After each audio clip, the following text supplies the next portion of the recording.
All right, welcome back. It's the last segment, and we're going to wrap up a Thirsty Thursday, but we're not going to wrap up the week tomorrow. We're going to be here for a funny Friday, and it's going to be a special one this year because it's my birthday. And my friend Frank Morano, who's the managing editor of Liquid Lunch, he usually plans some kind of hijinks and some fun stuff. So tomorrow will be a great show. Barry Goldsmith will be with us. He's our resident funny man. He comes on every Friday to crack you up. I'm sure he'll have a few roastable jokes for me. But when you go to sleep tonight, put your head on your pillow. Hopefully it's a My Pillow because I am good friends with Mike Lindell. He's a great American. Apparently somebody in the Pennsylvania government told their children to block their eyes because there was a My Pillow commercial on. Why do we have to block our eyes, Daddy?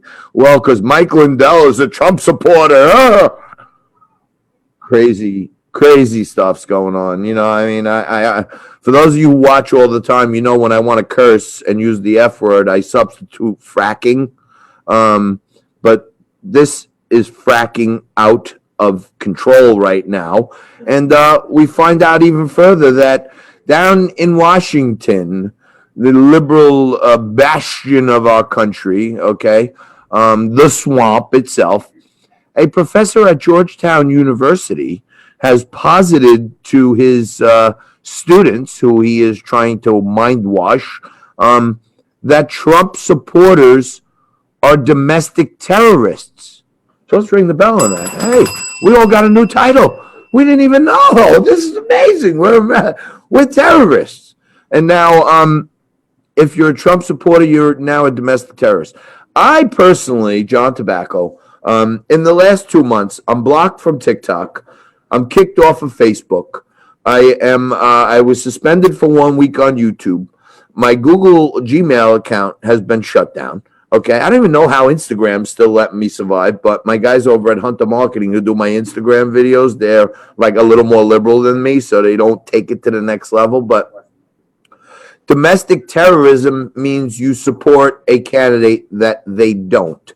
And now at the same time, they're taking over towns like up in Portland, Oregon, and in Seattle, and they call them autonomous zones, and they're literally smashing cops over the head, lighting buildings on fire, looting stores, and their justification is, it's a summer of love. It's just a street fair. It's a festival. Well, they're looting stores. They're breaking the windows and going in and taking televisions. There's a guy walking down the street with a dishwasher on a pull cart, and they're saying, nothing's happening. It's just mostly peaceful protests. Okay?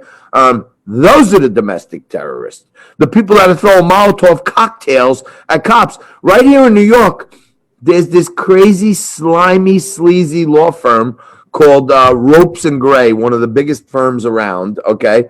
And two of the attorneys at Ropes and Gray actually were caught on videotape throwing a Molotov cocktail at a cop at a protest in New York, okay? And then someone who's affiliated with the George and Daisy Soros Foundation came and bailed them out. So, craziness on top of craziness is ensuing, but where the domestic terrorists?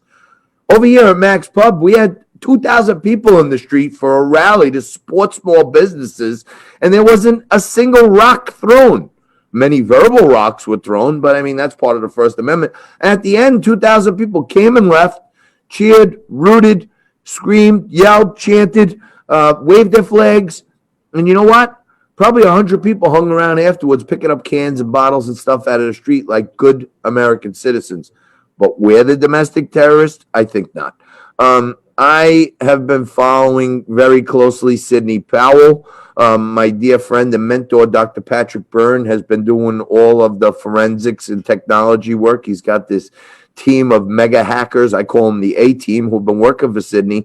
And Sidney Powell has now made a direct plea to the Supreme Court, asking them to overturn Biden's win in both Georgia and Michigan, where there is a lot of malfeasance going on, but we'll see. And another thing, yesterday, this guy, Mayor Pete Buttigieg, okay? First of all, he goes around acting like he's some military man. God bless him and everything. At least he's honest. You know how many gay politicians are out there that won't come out of the closet? A ton of them. I spend a lot of time in Washington, And you go out to these bars just outside of D.C. and Georgetown in the back rooms, you see these guys who are supposedly straight, and they're in, you go down to Q Street. I like to go to this place, Harold's, a great oyster bar down there. You see the same guys who are acting straight, and they're married with kids, but they're in the gay bars. So at least Buttigieg admits he's gay, which is, I give him credit for that. He is what he is. God bless him. But the one thing he's not is a decorated military veteran. He was a reservist, and he used some loophole because of his academic background to get into some kind of reservist officer training program, which sent him over to the war zone.